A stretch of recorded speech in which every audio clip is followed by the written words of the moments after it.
Hello, good morning students.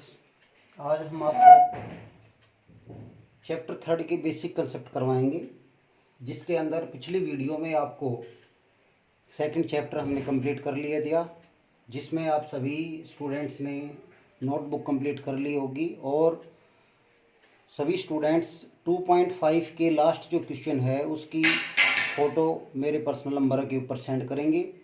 Question 15 और 16 और 14 जो क्वेश्चन है उनकी फ़ोटो सेंड करेंगे। आज हम चैप्टर 3 है जिसका नाम है कोऑर्डिनेट ज्योमेट्री। कोऑर्डिनेट ज्योमेट्री सबसे पहले हम यहाँ देखते हैं कि कोऑर्डिनेट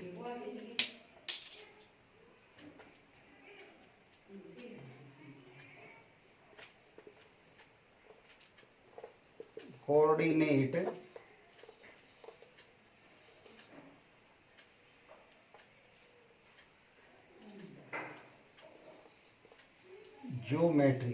कोऑर्डिनेट ज्योमेट्री, इसमें ज्योमेट्री का मतलब क्या है हम पहले ये पढ़ेंगे। ज्योमेट्री जियो प्लस मैट्रन होता है। जियो प्लस मैट्रन, जियो का मीन्स होता है भू, भू यानी भूमि, और मैट्रन का मतलब होता है पैमाना। तो ज्योमेट्री का मीन क्या हुआ? भूमि को मापना। अब हम भूमि को तो मापेंगे नहीं, तो यहां पर किसका माप होगा? जो भूमि पर स्थित आकृतियां हैं उसके बारे में हम इसके आपको पढ़ाएंगे। भूमि के ऊपर जैसे ट्रायंगल है, रेक्टेंगल है यानी आयत है, वर्ग है, समानांतर चतुर्भुज है, त्रिभुज है, इसके बारे के अंदर हम जो है अध्ययन करेंगे। इसके अंदर जो दिया हुआ है वो ये है कि निर्देशांक जो है उसका यूज कहाँ किया जाता है। तो ये कार्तिकीय तल है जिसके अंदर ये बताया गया है कि एक परपेंडिकुलर लाइन होती है, एक ऊर्ध्वाधर लाइन होती है और एक लंबवत रेखा होती है। इसके अंदर जो ये लाइन है एक्स एक्सिस बोलते हैं इसको, और ये वाई एक्सिस होती है। ये वाई एक्सिस होती है और यहां पर ये 0 पॉइंट होता है। क्या होता है? 0 पॉइंट होता है। और इसके अंदर 0 पॉइंट में x की वैल्यू भी 0 होती है और y की वैल्यू भी 0 होती है।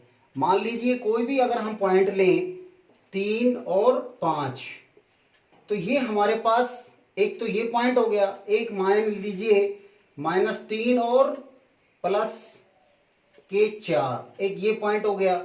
हो सकता है ये दो भी पॉइंट हो जाए, नेगेटिव भी हो सकता है, एक 4 और घटा 2 भी हो सकता है, और यहां पर एक पॉइंट 0 और 0 भी हो सकता है। ये जो पॉइंट्स हैं इन पॉइंट्स को हम इसके अंदर ड्रा करते हैं। इसको हम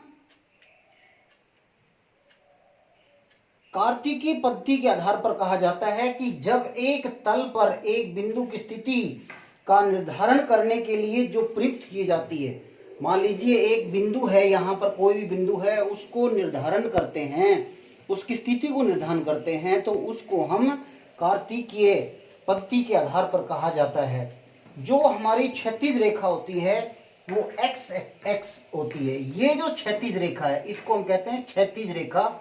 ये एक्स अक्ष होता है हमारा, और जो वाई होता है वो हमारी ऊर्ध्वाधर रेखा होती है। ये क्या होती है? हमारी ऊर्ध्वाधर रेखा, और ये हमारी होती है क्षैतिज रेखा। क्षैतिज रेखा। इसके बाद हमारा जो एक्स है उसको हम भुज कहते हैं। एक्स निर्देशांक जो है, एक्स निर्देशांक जो है उसको हम कहते हैं भुज, और जो वाई निर्देशांक है, वाई निर्देशांक है, उसको हम कहते हैं कोटि। उसको क्या कहते हैं, कोटि। यानी कि x जो कोऑर्डिनेट है उसको भुज कहते हैं और y जो कोऑर्डिनेट होते हैं उसको हम कहते हैं कोटि। ठीक है, अब हमारे पास ये किस प्रकार से यूज किया जाता है, इसके अंदर दोनों पॉइंट्स x और y यानी कि भुज और कोटि, कोऑर्डिनेट्स और एक्सिस जो पॉइंट है वो प्लस के होते हैं, ये दोनों ही प्लस के होते हैं। इसको फर्स्ट क्वाड्रेंट कहते हैं या हिंदी में इसको चतुर्थांश कहते हैं। क्या कहते हैं, चतुर्थांश कहते हैं। ये हमारा सेकंड होता है और ये हमारा थर्ड होता है और ये हमारा फोर्थ होता है। इसके अंदर x की वैल्यू, जैसे ये डैश है तो यहां पर ये नेगेटिव होता है और y की वैल्यू जो है वो पॉजिटिव होती है। इसके अंदर दोनों नेगेटिव होते हैं, इसके अंदर x की वैल्यू तो पॉजिटिव होती है और y की वैल्यू नेगेटिव होती है। तो इस प्रकार से इसका यूज किया जाएगा। यहां पर जो मूल बिंदु है उसके ऊपर x की वैल्यू और y की वैल्यू 0 होती है। इसमें एक चीज और देखिए, यदि हम x को 0 मान लें, x को 0 मान लें तो इस लाइन के ऊपर जो है x की 0 वैल्यू होगी तो ग्राफिक किस पर रिप्रेजेंट करेगा, y एक्सिस पर रिप्रेजेंट करेगा। किस पर करेगा, y एक्स के ऊपर रिप्रेजेंट करेगा। और यदि y 0 मानेंगे तो किस पर रिप्रेजेंट करेगा, x के ऊपर रिप्रेजेंट करेगा। किसके ऊपर, x के ऊपर रिप्रेजेंट करेगा। तो इस प्रकार से इसमें यूज किया जाएगा।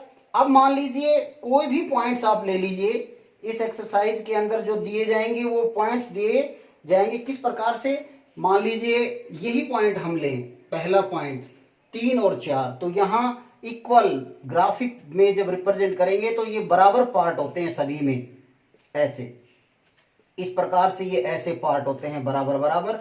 जब आप ग्राफ देखेंगे तो उसमें बॉक्सेज बने हुए होते हैं। क्या बने होंगे, बॉक्सेज बने होंगे, उससे आप पता लगा सकते हैं।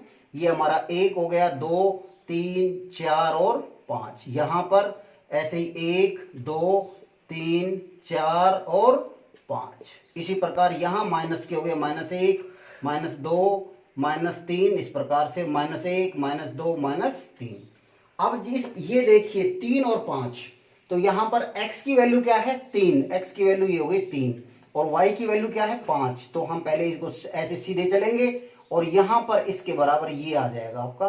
तो ये हो गया x की वैल्यू 3 और y की वैल्यू 5। ये आपका पहला पॉइंट आपको रिप्रेजेंट हो गया है। दूसरा -3 कहां पर है, x का -3 ये रहा और y का 4, तो y 4 कहां है, ऊपर की तरफ है। तो आप यहां से ऐसे सीधे आएंगे और फिर ऐसे चलेंगे, तो यहां पर ये पॉइंट जो है वो आपका -3 और 4 कौन से क्वाड्रेंट में आ गया, कौन से चतुर्थांश में आएगा, सेकंड के अंदर आ गया। अब हमारे पास आता है थर्ड में। थर्ड में क्या है, इसमें थर्ड में भी देखिए कि ये जो दिया हुआ है -2 और -2, तो थर्ड के अंदर ये दिया हुआ है, दोनों नेगेटिव है, -2 ये हो गया और -2 ही ये हो गया। तो ये पॉइंट जो है ये हमारा क्या हो गया, -2 और -2 हो गया ये पॉइंट। और लास्ट में है x की वैल्यू 4 और y की वैल्यू -2, x की वैल्यू 4 और y की वैल्यू -2, ये पॉइंट आ गया 4 और -2। अब वो ये कहे कि इनको मिलाइए, तो आप इसको मिला सकते हैं, ऐसे मिला दिया, इसको ऐसे मिला दिया, स्केल से मिलाना है आपने, और इसको ऐसे और इसको ऐसे। अब वो आप आकृति देख के बता सकते हैं कि ये आपकी जो है आकृति वर्ग में बनती है या आयत में बनती है या समानांतर चतुर्भुज में बनती है। तो वो आप इसमें बता सकते हैं कि दी गई जो आकृति है वो हमारी एक चतुर्भुज के रूप में बनती है, चतुर्भुज के रूप में बन रही है। तो इस प्रकार से आप इसको अच्छी तरह से रीड करेंगे और कोशिश करेंगे कि जो इसके एग्जाम्पल है उसको आप अपनी अच्छी तरह से अंडरस्टैंडिंग करेंगे और एक्सरसाइज भी कोशिश करेंगे। नेक्स्ट वीडियो में इसके बारे में आपको डिटेल से बताएंगे, एक्सरसाइज स्टार्ट करेंगे। Thank you, have a nice day, bye bye.